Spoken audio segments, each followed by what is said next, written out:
Assalamualaikum warahmatullahi wabarakatuh.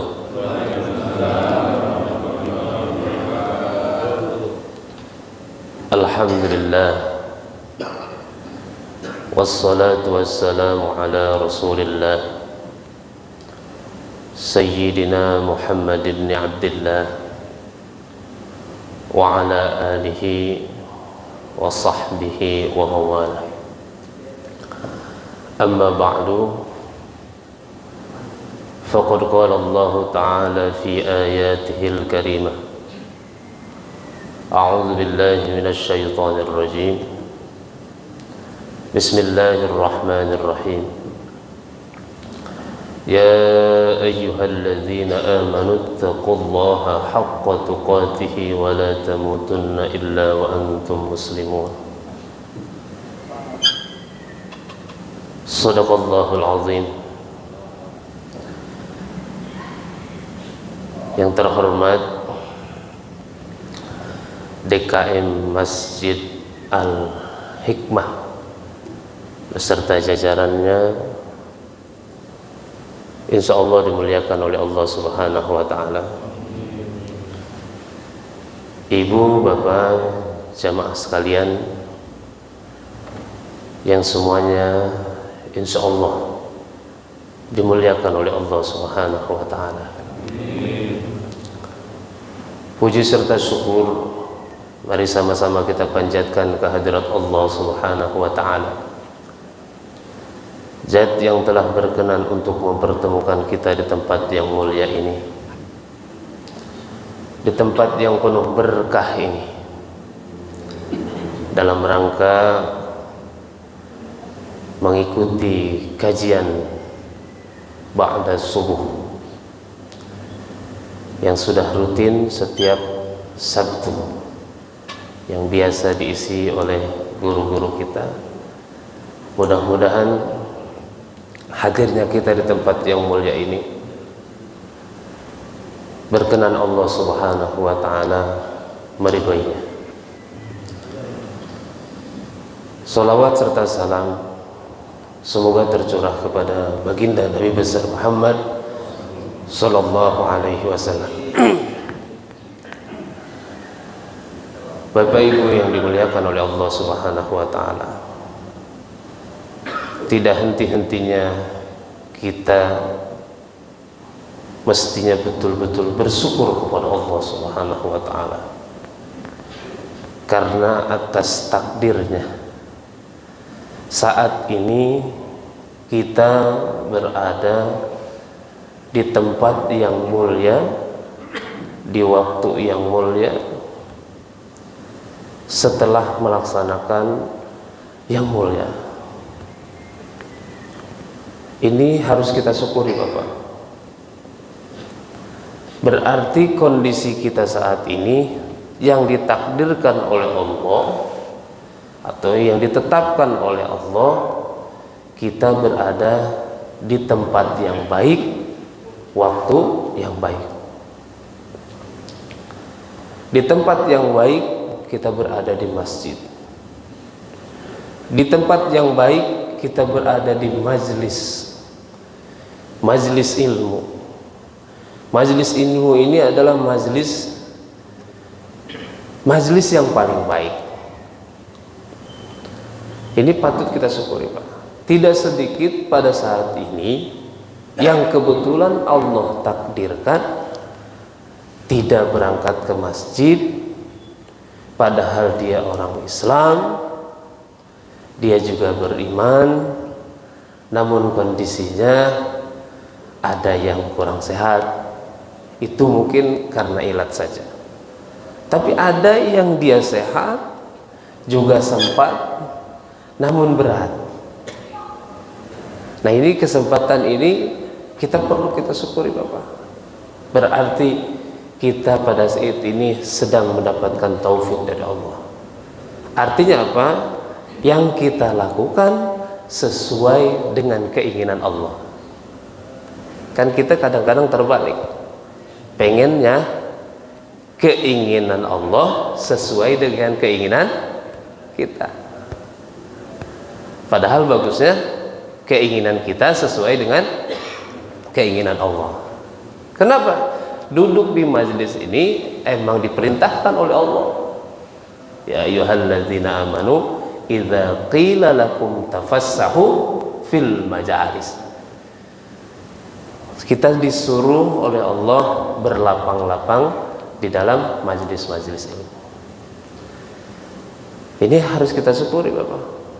Dan semoga hidayah ini, taufik ini betul-betul melekat di hati kita sampai hari kiamat nanti. Sampai kita menjelang kematian benar-benar meninggal dalam keadaan thalab ilmu. Sebab orang yang meninggal dalam keadaan menuntut ilmu, dia hidupnya akan terjamin, bahkan termasuk kategori meninggalnya saja meninggal syahid.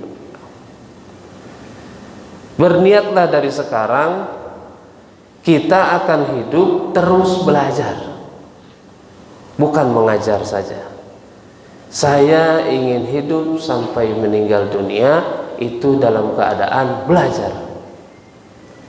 Artinya dalam keadaan punya ikatan dengan guru yang mengajarkan kepada kita tentang ilmu.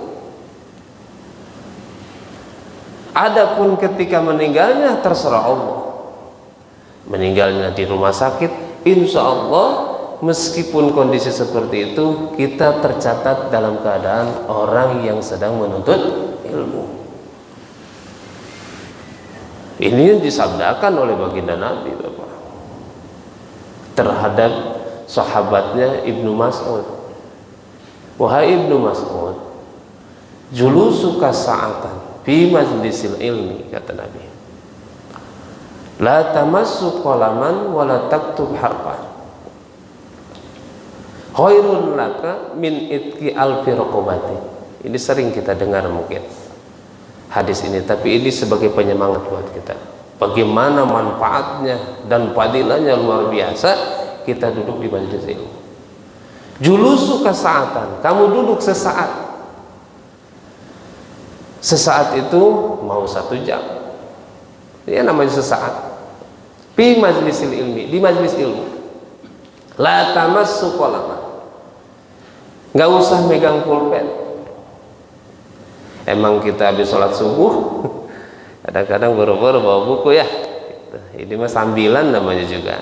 Habis sholat subuh daripada pulang ke rumah tidur lagi, kan enak duduk gitu. Apalagi habis ngaji nanti ada santapannya, kan lebih mantap lagi sarapan. Julusuka sa'atan, 1 saat, sesaat, sejam, la tamassu qalaman, enggak usah megang pulpen, kata Nabi. Wala taktub harfan, enggak usah nulis. Khairun, kata baginda Nabi, itu lebih bagus min itqi alfi raqabatin, dibanding memerdekakan 1000 budak. Berapa Bapak? 1000 budak dimerdekakan oleh orang terus dibandingkan dengan orang yang cuma duduk begini aja di majelis ilmu. Terserah duduknya, ada yang nyender, ya itu emang rezekinya di situ, dia lagi nyender enak.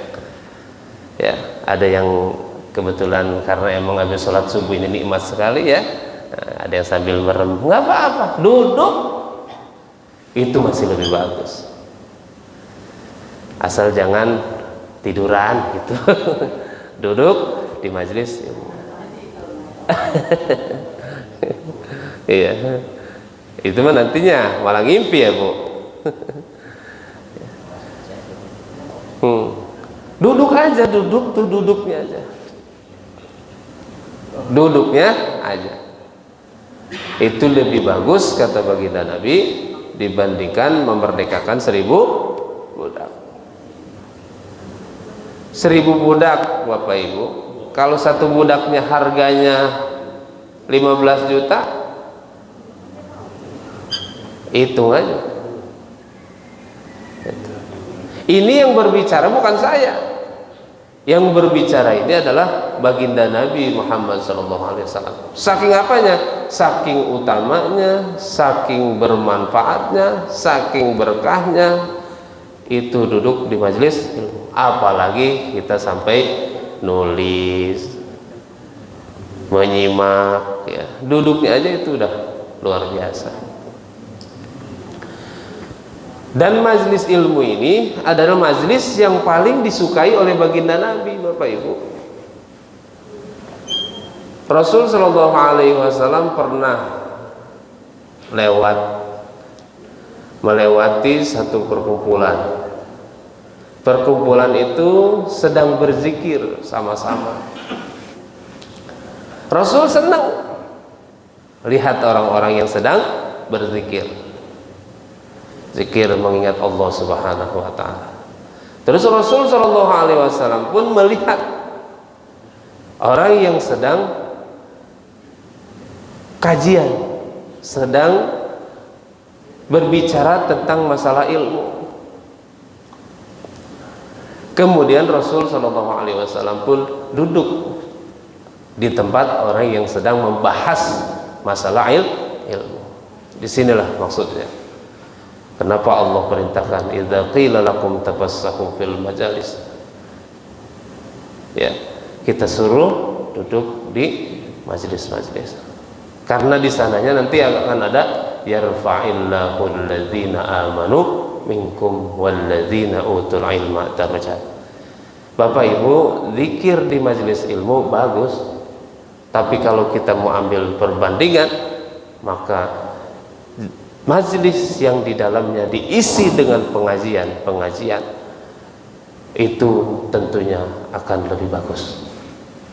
Bagus lagi ngaji dulu baru zikir bersama. Begitu juga bagus. Dua-duanya dapat, zikirnya dapat, terus ngajinya dapat. Namun hati-hati Bapak Ibu, kadang ketika pengajian yang zikir, bahkan ada yang baca Quran. Ya, ini nggak boleh. Kalau mau baca Quran di tempat yang berbeda. Jangan baca Quran, meskipun baca Quran. Ketika dia hadir di tempat yang sedang di dalamnya diisi kajian, itu tidak bagus. Bahkan bisa jadi haram Bapak Ibu. Membuat tandingan namanya. Padahal bagus ya. Zikir, Quran, baca Quran, zikir. Terdengar sama orang yang sedang mengadakan pengajian. Gitu. Ini perlu kita jadi perhatian. Dan ini Bapak Ibu yang dirahmati oleh Allah Subhanahu wa Ta'ala. Pada saat kita sekarang ini bermacam-macam kita hadapi dan kita lihat.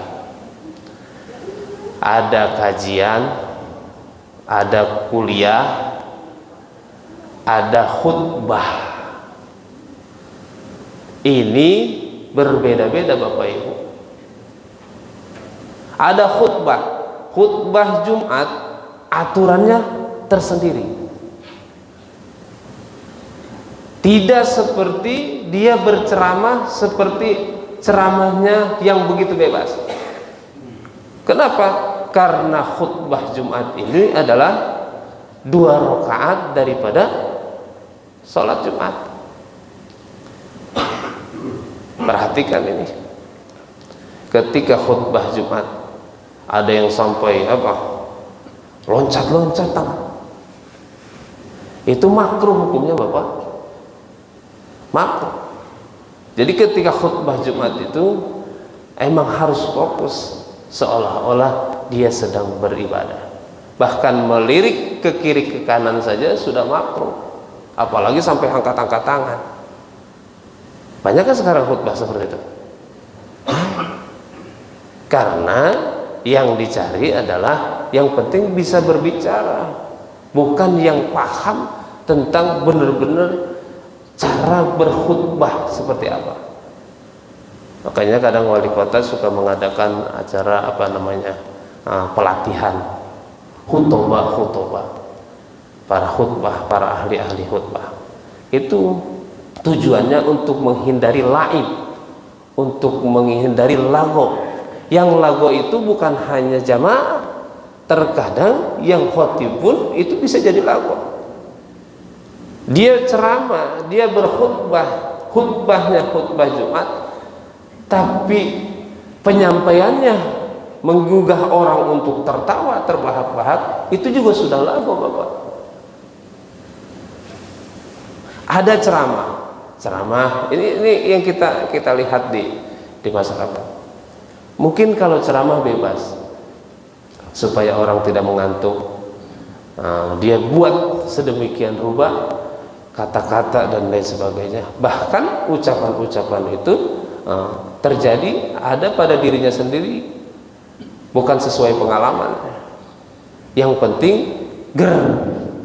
ada nggak tuh? Dan itu kadang-kadang yang dicari.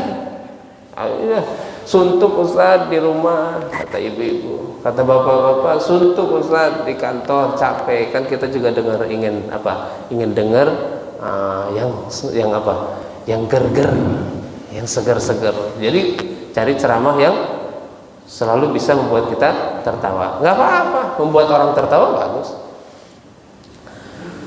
Nah, ini yang disebut bebas namanya. Tapi ada yang namanya kajian. Nah, kalau kajian ini harus ada panduan, bukan ceramah seperti biasa. Nah, ini di Masjid Al-Hikmah ini ba'da sholat subuh setiap hari Sabtu itu ada kajian. Nah, ini kajian berarti harus ada yang dikaji. Ada kajian tafsir, ada kajian fikih, ada kajian tauhid, ada kajian tasawuf. Nah, ini kajian namanya. Harus ada panduannya supaya apa? Supaya tidak acak-acakan. Dan ini saya namanya juga pengganti ya. Untuk sementara ini ya apa yang saya sampaikan sesuai dengan yang saya inginkan begitu. Tapi di sini kajiannya tetap tafsir. Saya bawa kitab tafsir Bapak. Cuman bawa aja ya. Cuman bawa aja tafsir. Saya bawa kitab aja biar dikata bisa gitu. Padahal mah nggak bisa. Ibu bapak yang dimuliakan oleh Allah Subhanahu wa taala, paling tidak emang ada beberapa hal yang harus kita pegang, yang harus jadi pegangan kita dalam kehidupan sehari-hari supaya kita selamat Bapak Ibu, baik di dunia maupun di akhirat nanti. Yang kita pegang minimal 3. Pertama, ilmu tauhid, ilmu tentang ketuhanan, ilmu tentang keesaan Tuhan. Ada harus kajiannya, baik itu di kitab Sifat 20 atau kitab yang lainnya. Harus ada gurunya. Ada di sini kajian tauhid? Ada ya? Wah, bagus. Harus ada. Dan kita harus ikut mengaji itu. Ustaz, saya kadang-kadang ikut kajian tapi saya nggak paham-paham dari dulu. Inilah hebatnya kemurahan Allah Subhanahu wa taala yang diperintahkan oleh Allah berangkat untuk menuntut ilmu. Yang diwajibkan oleh Allah itu berangkatnya menuntut ilmu. Adapun paham dan tidaknya itu urusan Allah. Makanya tadi duduknya aja sudah bermanfaat. Saya nggak paham-paham buat apa di majelis juga saya nggak ngerti-ngerti dari dulu sampai sekarang. Jadi kiai enggak, jadi ustadz apalagi. Jadi ustadz enggak, apalagi jadi kiai. Apalagi jadi habib katanya gitu. Yang diperintahkan sama Allah bukan itunya, tapi yang diperintahkan berangkatnya. Sebab langkah kita untuk menuntut ilmu itu luar biasa. Hatta malaikat Jibril alaihi salam yang begitu mulia, dia rela membuka sayapnya untuk diinjak oleh orang-orang yang berangkat menuntut ilmu. Jadi pada hakikatnya Bapak tadi berangkat dari rumah, tapi niat enggak ya? Saya habis sholat subuh mau ikut kajian. Harusnya pakai niat. Saya niat berangkat untuk menuntut ilmu. Sebab kalau tidak diniatkan, itu hanya amalan biasa saja. Fadilahnya kurang apa? Kurang baik. Jadi niatin, ntar saya mau ikut kajian. Ternyata kesiangan, nggak berangkat. Niyatul mu'mini khairun min amalihi. Ini hebatnya niat. Niat orang yang beriman itu masih lebih baik dibanding mengerjakannya. Gitu. Bapak dari rumah saya nanti, bahkan dari malam udah niat saya besok mau belajar, niat saya besok mau ngaji. Siapa kek yang ngajarnya? Gitu. Kesiangan, itu karena terlalu malam tidurnya, bangun-bangun udah jam 5, setengah 6. Ternyata masih dicatat niatul mu'mini khairun min amalihi. Niat orang yang beriman itu masih lebih bagus dibanding mengerjakannya, apalagi sampai bisa dikerjakan. Bapak Ibu yang dirahmati oleh Allah Subhanahu wa taala, ini karena kewajiban menuntut ilmu mah enggak melihat usia ya. Ini zaman sekarang anak-anak nih kalau kita perhatikan, pertama usia TK, kemudian usia SD, masih mau tuh anak-anak tuh ikut TPA ya. Kelas 5, kelas 6 sudah mulai rada sedikit susah disuruhnya ke masjid ikut pengajian atau ke TPA. SMA kadang-kadang ya udah berangkat pagi katanya sekolahnya, pulang malam. Karena apa? Dari pagi subuh sudah diantar oleh orang tuanya. Di sana ada kajian juga. Ini tidak ada batas sampai kita meninggal dunia. Yang namanya belajar tidak ada berhenti. Paham dan tidak paham itu tidak jadi aturan. Yang diatur adalah kita berangkat, satu langkahnya itu balasannya luar biasa. Gitu. Jadi Bapak sekarang niatkan dalam hati ya, apalagi yang udah pensiun mau ngapain lagi Pak? Ya, saya mau ikut di majelis ilmu aja. Mau paham tidak paham saya mau ikut. Kalau ada zikir saya ikut zikir. Kalau ada kajian saya mendengarkan. Gitu. Insya Allah ini tercatat dia sebagai orang yang menuntut ilmu, meskipun meninggalnya di perjalanan, meskipun meninggalnya sedang berbaring di rumah sakit. Yang repot kan gak mau ngaji Pak, gak mau ngaji, udahnya dia sakit lama lagi, rugi dunia, dia rugi akhirat, dia rugi. Bapak Ibu yang dirahmati oleh Allah Subhanahu wa taala, karena bicaranya kajian, saya bawa tafsir ini, saya bawa tafsirnya tafsir Jalalain ya, karangan Imam Jalaluddin Al-Mahalli dan Imam Jalaluddin As-Suyuti ya. Sampai jam berapa Bapak ini kita? Sampai suruk ya? Suruknya jam berapa? 5.27.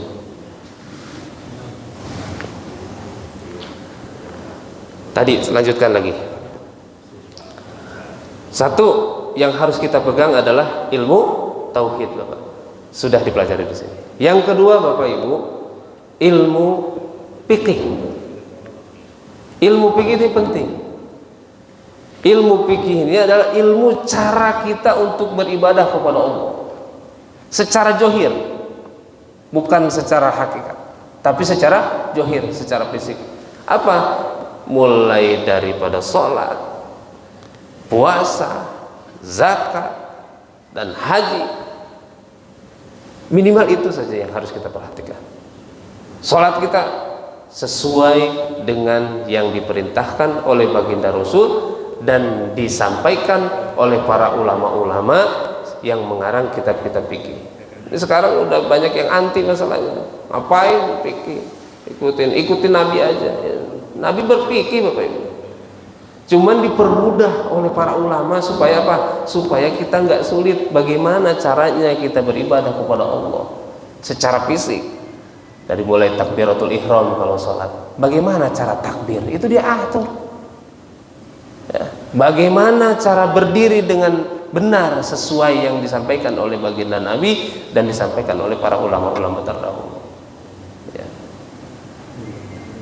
Sholat ada yang semaunya, secara etika, secara adab itu diatur.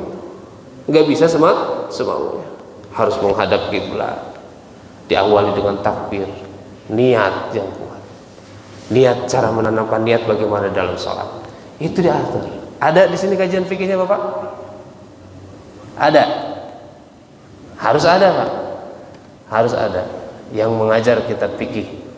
Terserah itu fikihnya mau fikih modern, yang jelas itu dikemas secara penting, karena ini cara kita beribadah, cara kita bermuamalah, berdagang, itu diatur sama fikih Pak, bukan diatur sama ilmu tauhid.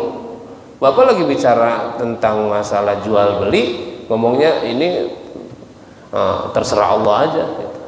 Nggak bicara, dan harus diatur dengan ilmu fikih. Muamalah, pernikahan, itu diatur oleh fikih, termasuk permasalahan bab jihad itu diatur oleh ilmu fikih. Nggak sembarangan, bukan diatur sama ilmu tauhid, tapi diatur sama ilmu fikih. Kalau diatur sama ilmu tauhid, jihad orang nggak ada yang berangkat, pasrahkan aja kepada Allah, Allah yang mengatakan. Tapi harus ilmu tentang beribadah kepada Allah, baik secara mahdoh maupun ghair mahdoh. Dari mulai puasa diatur sama fikih, cara berzakat diatur sama fikih, cara haji diatur sama fikih. Maka harus ada kajian fikihnya, minimal itu 3. Yang ketiga Bapak Ibu, ilmu tentang akhlak atau disebut ilmu tasawuf, yang disebut ihsan namanya, ya. Iman, Islam, ihsan. Dulu Abu Thalib itu beriman sebetulnya Pak kepada Nabi Muhammad, cuman sayang tidak Islam gitu. Sebab apa? Sebab pernah ditanya sama baginda Nabi, paman percaya enggak kalau saya ini seorang Rasul? Kata Abu Thalib, sebelum kamu besar saya sudah melihat tanda-tanda kamu ini seorang Rasul. Apa yang sesuai dengan yang diceritakan oleh leluhur kami. Begitu. Saya sudah curiga sebenarnya kamu inilah kamu adalah utusan Allah.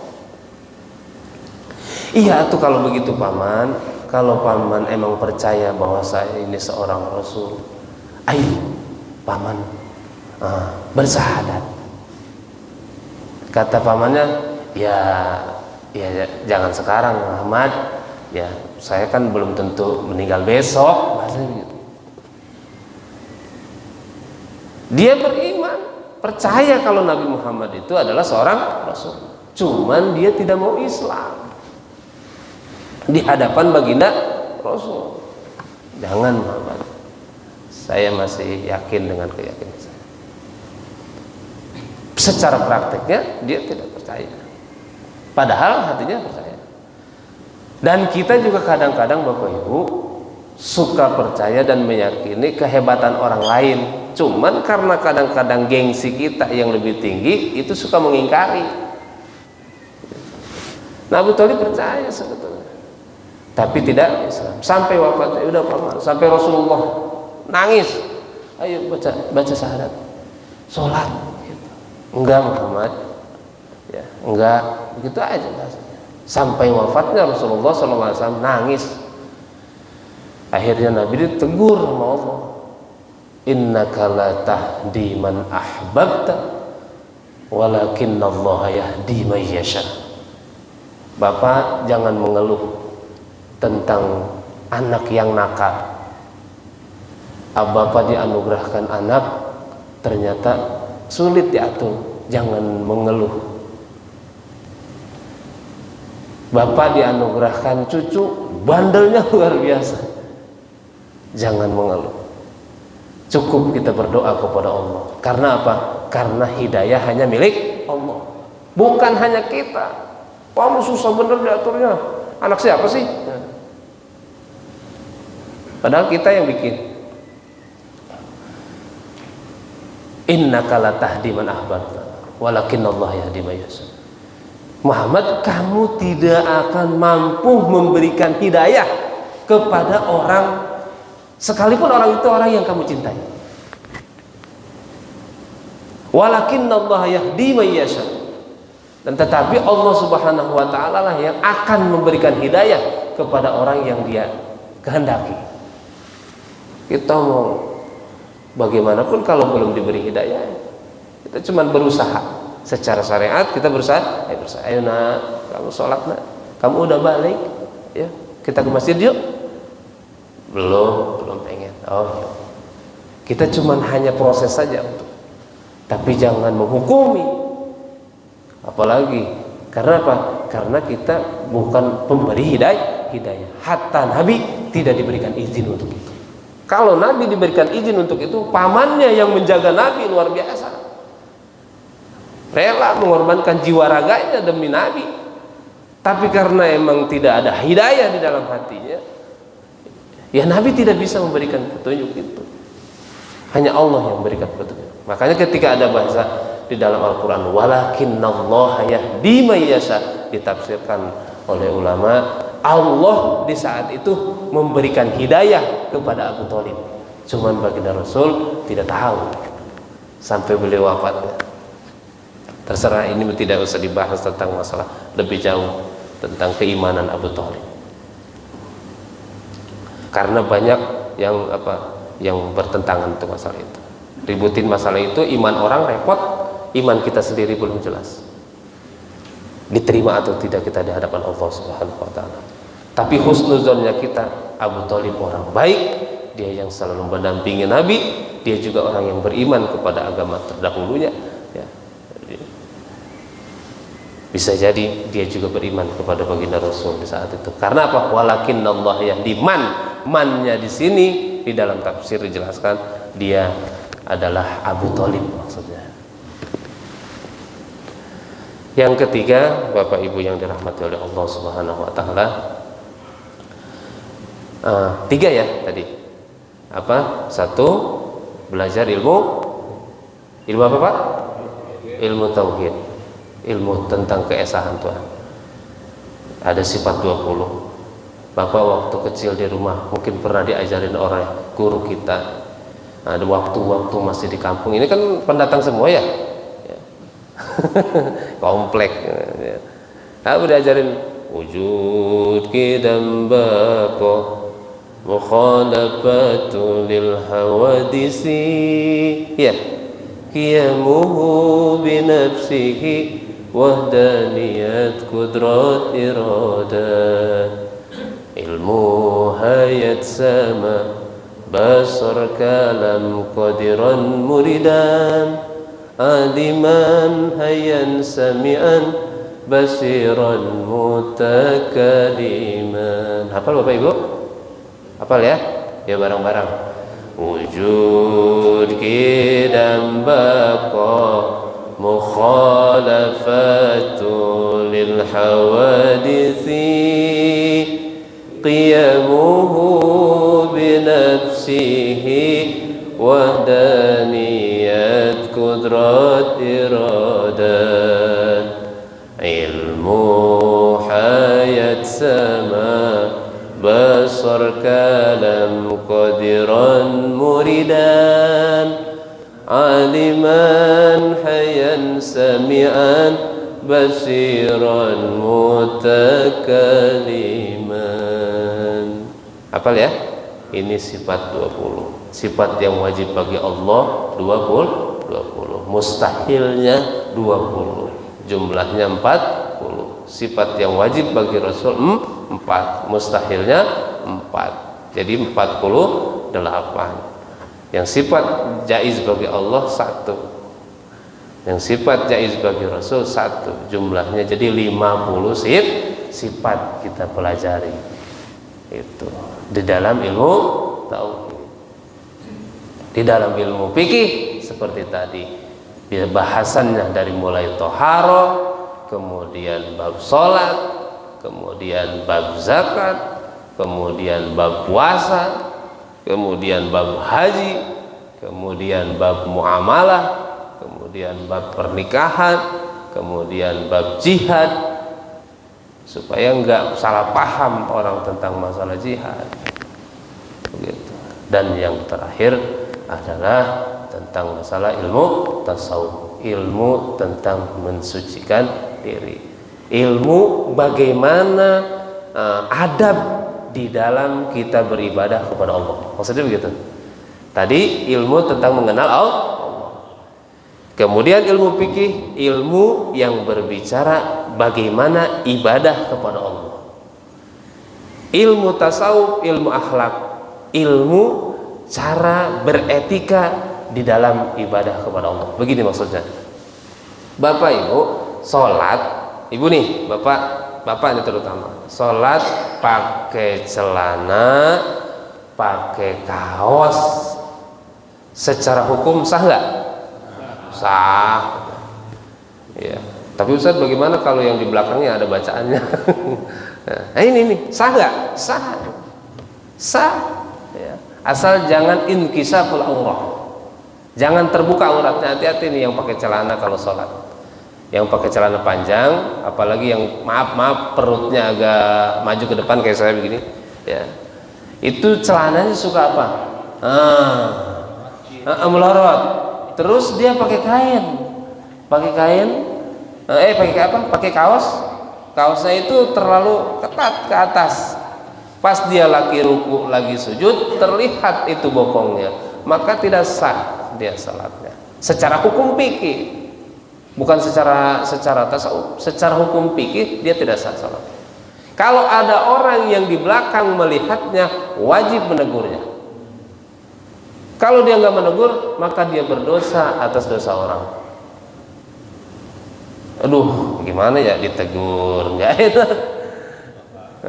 Nggak ditegur, kelihatan nggak enak banget. Nyaman Pak, kalau Bapak sholat ya, di depan Bapak ada orang yang kebetulan lagi begitu tuh, nyaman nggak? Ya Allah, mending amat kalau bersih. Gimana? Hitam banget bikin tidak nyaman ya.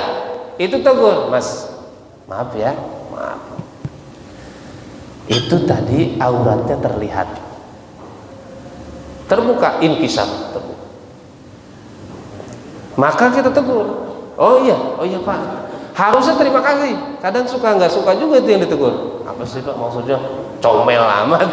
Aduh, padahal kita diingetin supaya dia selamat. Ini nggak terima.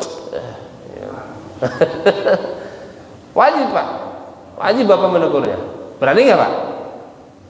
Berani, harus.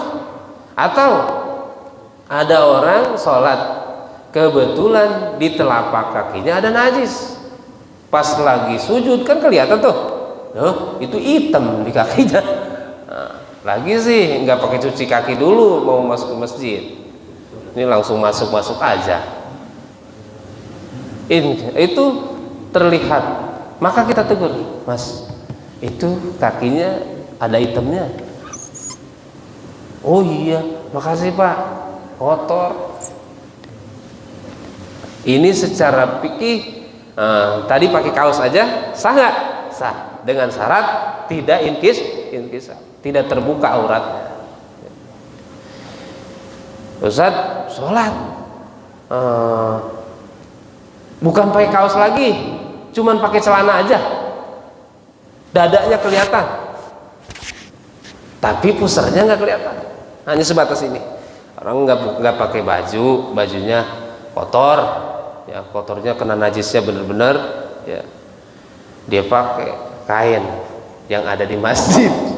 Dan kalau ini masjid bukan hanya menyediakan kain seharusnya Pak, sediakan juga baju yang ukuran L, ukuran M, ukuran XL gitu. Khawatir ada jamaah yang kebetulan dia pakaiannya kotor. Kan suka jadi alasan, ayo kita ke masjid, kotor bajunya. Siapin Pak, jangan kainnya aja, itu juga nggak dicuci-cuci lagi kain, udah 5 tahun, itu aja lagi. Ayo setiap mau lebaran kan pada dikasih kain, buat masjid lah 10 mah siapin, pecinya siapin. Nah peci ini manfaatnya buat siapa? Buat khotib Jumat. Kalau kebetulan dia naik motor, ternyata pecinya lepas, itu kejadian sama saya. Ya Allah Pak, saya mau berangkat khotib Jumat di Mall Puri Indah. Untung di situ kan emang jarang yang pakai peci. Mall Puri Indah tuh di basementnya sholat Jumat, saya khutbah. Berangkat di sini pakai motor udah kayak Superman kita, ngebut takut telat. Ya. Kalau telat di sana nggak sholat Jumat Pak, karena khotibnya emang dia aja. Peci saya jatuh. Akhirnya apa? Ya udah nggak pakai peci. Karena apa? Nggak disiapin. Siapin Pak peci. Itu buat siapa? Khawatir. Nomornya harus beda-beda, jangan sampai cuma nomor 7 aja. Bagaimana kalau yang kedua kepalanya nomor 10? Nyuplik dia pecinya. Ya. Siapin ya. Ada yang peci putihnya, kebetulan dia senangnya pakai peci putih. Nah, itu siapin. Ya. Atau jubahnya. Takut-takut khotibnya kebetulan lagi habis ngisi kajian di tempat lain, dia pakai baju batik. Kalau pulang dulu ke rumah, dia nggak keburu pakai celana. Siapin di sini jubah. Bahkan sunahnya pakai jubah khotib itu Pak. Ada ya? Oh iya, kalau jubah pasti ada. Sunahnya pakai jubah. Jubahnya jubah putih. Kalau muadzin jubahnya hijau. Kalau muadzin, kalau khotib, imam bagusnya jubahnya putih. Ini secara tadi tuh sah, sholatnya sah, pakai kain begini ya, tapi auratnya tertutup, sah. Pertanyaannya, kalau itu dilihat secara etika bagus nggak Pak? Enggak ya. Ada orang sengaja jalan Pak sholat begitu aja, sah yang penting mah. Iya, yang penting mah sah, nggak usah ini. Itu kita udah mau ke masjid aja udah bagus. Nah, disinilah kita belajar tentang ilmu tasawuf supaya apa? Beretika di dalam beribadah. Akhirnya kita merasa, ya Allah, kok padahal saya kalau ke kantor luar biasa kerennya, pakai sepatu, pakai jas, kemeja juga kalau nggak digosok sama istri marah saya. Malu ketemu pimpinan di kantor. Dasi kalau nggak disiapkan saya juga. Pakaian begitu rapi, ke masjid kita pakai kaosnya ada bacaan roda 3 lagi. Dan santai gitu. Padahal yang diperintahkan oleh Allah, khuzu zinatakum inda kulli masjid. Pakai pakaian yang bagus, yang pantas ketika kita masuk ke dalam masjid. Ini pakaian habis main bola kaosnya.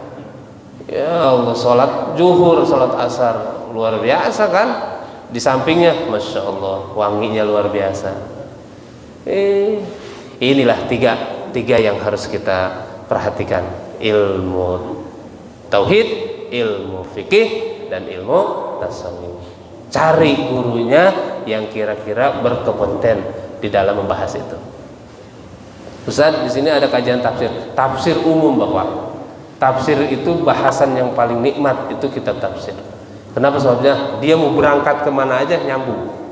Karena apa? Sumbernya emang di situ semua. Nah, tapi perlu kita petel supaya apa? Supaya nyambung begitu. Nah, fikih penting Pak ya. Nah, panggil guru fikihnya dari mulai bab Toharo. Kitabnya nggak apa-apa, kitab yang sederhana, kitab fikih nggak apa-apa. Tuh, kajian sebulan sekali nggak apa-apa. Menggugurkan kewajiban kita di dalam menuntut ilmu. Karena menuntut ilmu fikih, ilmu tauhid itu hukumnya fardunya fardu kifayah. Belajar kitabnya ya, dibaca oleh satu orang itu menggugurkan semua yang ada di sekitar. Bapak Ibu yang dirahmati oleh Allah Subhanahu wa taala, mohon maaf yang sebesar-besarnya. Kebetulan setiap Sabtu jam 6 itu saya juga ada pengajian ya. Jadi ini hanya sekedar mengisi kekosongan saja. Mudah-mudahan walaupun sedikit yang saya sampaikan, semoga bermanfaat ya. Saya tadinya ingin baca kitab tafsir sedikit, walaupun satu ayat dua ayat di dalam entah itu awal surah Al-Baqarah. Ini bawa kitab tafsirnya, saya tafsir Sawi, jilidnya jilid 1. Alhamdulillah nggak dibaca ya, nggak sempat dibaca, nggak keburu waktunya ya. Nanti lain waktu kalau Allah izinkan dan dipercaya untuk bisa mengisi, langsung kita bahas ya tentang tafsirnya. Ini saya mohon maaf yang sebesar-besarnya, tidak sampai jam yang ditentukan, bahkan nggak usah nyiapin sarapan buat saya ya, nggak usah. Saya kebetulan mau ada pengajian lagi. Nah, terima kasih. Mohon maaf yang sebesar-besarnya apabila ada perkataan yang kurang berkenan. Ada yang sampaikan? Sampai 5:30 aja Pak. Enggak ya? Cukup ya? Nah, berarti paham semua. Alhamdulillah. Terima kasih. Wassalamualaikum warahmatullahi wabarakatuh.